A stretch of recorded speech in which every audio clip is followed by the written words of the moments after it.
let's get back to the Nigerian banking community, which is led by the Chartered Institute of Bankers, looking to improve the availability of credit in the banking system and the economy using the secondary window of structured loan assets to drive liquidity. The 2024 annual lecture of the Institute of Bankers held in Lagos today provided insights from industry professionals on how to develop a credit market that supports banks' loans, portfolio, capital adequacy, and deepen the financial markets. Let's take a listen. Despite the significant relevance of the real sector, access to credit for such key sectors compared to what is obtainable in other clients is relatively low. According to the survey report conducted in more than 40 economies and released by Statista, in 2024, nearly 141 trillion US worth of credit have been lent out to the real sector in advanced countries in the second quarter of 2022. The figures were twice as high as the volume of credit to the same sector in emerging markets. It's worth highlighting the notable improvements in liquidity within the Nigerian real sector. According to the data from CBN, the domestic credit stood at 66.4 trillion naira as at December 2022, showcasing substantial credit extended by financial institutions to the real sector of the economy. This figure experienced a significant surge to 6.1 trillion naira by December 2023, highlighting the tremendous potential for growth and development in the real sector. Even when you expunge the revaluation and inflation, you still see that there was still tremendous growth. However, the volume of credit to the key sectors in Nigeria can be shown as follows. Agricultural sector, 5.8 trillion, which represents 6% of the total credit. The manufacturing sector, 19.7 trillion, representing 21% of total credit. The service sector, 36 trillion, representing 37.4% of total credit. I think then that we should move further down to deepen access to these sectors, particularly given the importance they represent to the economy. Ladies and gentlemen, the recapitalization exercise becomes a welcome development. The recently announced upward review of the minimum capital requirement of Nigerian banks by the Central Bank of Nigeria will further empower banks to extend and deepen credit to the economy, especially to the productive sector. And we witnessed the fact that before the last consolidation that took place a decade ago, you recall that for banks to fund a major deal or transaction, you need to have a consortium of banks to do that.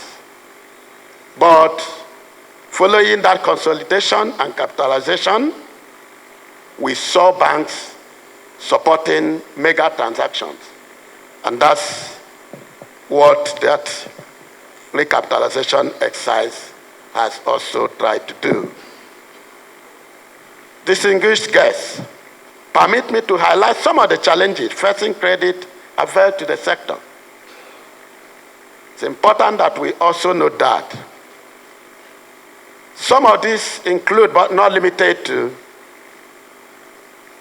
lack of proper structure, key man risk, low value creation, low technology leverage, craze for foreign goods, poor infrastructural facilities, ranging from power, storage facilities, poor road network, among others. As a result of these challenges, most companies in the real sector has not performed optimally, making them less competitive than their counterparts abroad. In addressing these challenges, I would suggest then that government need to improve further the ease of doing business and infrastructural development, such as power, roads, rail network. And then, of course, we can all acknowledge what Lagos State government is doing. In this discourse, we have to look at what will it take to make the economy of Nigeria productive to the level of growing to a $1 trillion economy. I think Boasin was having an insight, or he already saw my script, but I'm not surprised. He's moved his beats on Arise TV to a Pan-African economic discourse. So I'm going to first look at a key indice that will reflect where are we, and then thank Professor Penn for his presentation. I think we should give him another round of applause. Because essentially what he's saying is that the banking industry should not be left alone to carry the weight of catalyzing this economy to a $1 trillion economy. By way of general advice, there's been a lot of talk about people investing in crypto or people investing not in crypto and all that. Fundamentally, for me, crypto without underlying assets is a Ponzi scheme. I'm speaking to you as a professional. You have your money. If you want to gamble, gamble. So you know you are gambling.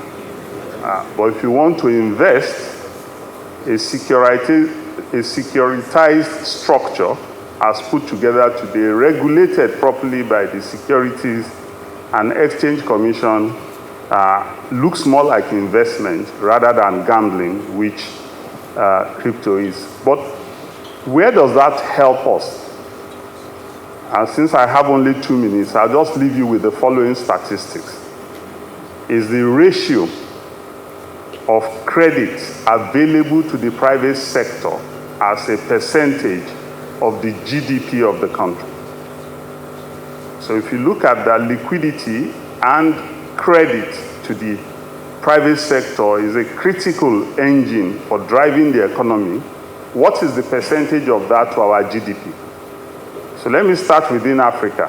Egypt, that percentage is 30.85% according to the World Bank in year 2022. That's Egypt. South Africa, it's 92.2%. The ratio of credit available, domestic credit, not international debt, domestic credit to the private sector as a percentage of the GDP. So let's move out of Africa. China, it is 185%. So the amount of credit driving the economy, which tells you the level of leverage, is close to 2 times the value of the GDP. For the United States, it's 216%. Who can take a guess what it is for Nigeria? Please remember this. When we talk about the weight of the economy, is all about banks, banks, banks alone.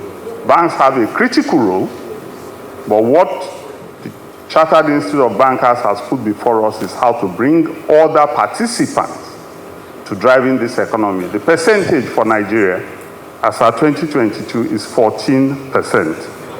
Over the years, we've always concentrated on the supply side of credit, availability. At independence, we felt we needed money for the private sector. So the Nigerian government and the World Bank established the Nigerian Industrial Development Bank in 1964. The criticism was that Nigerians were not able to access NIDB's facilities because NIDB was driven by World Bank processes and procedures.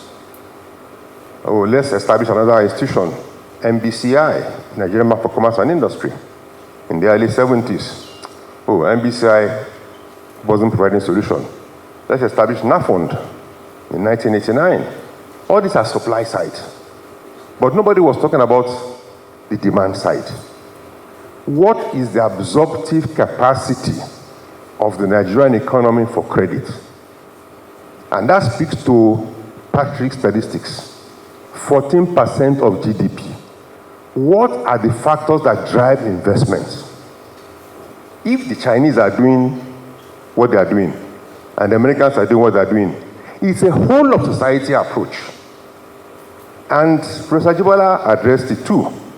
Credit culture. We have issues. AMCON. What gave rise to AMCON? What is the attitude of, I'm sorry, I'm not, this is time for us to speak the truth to ourselves. What is the attitude of the average Nigerian to credit?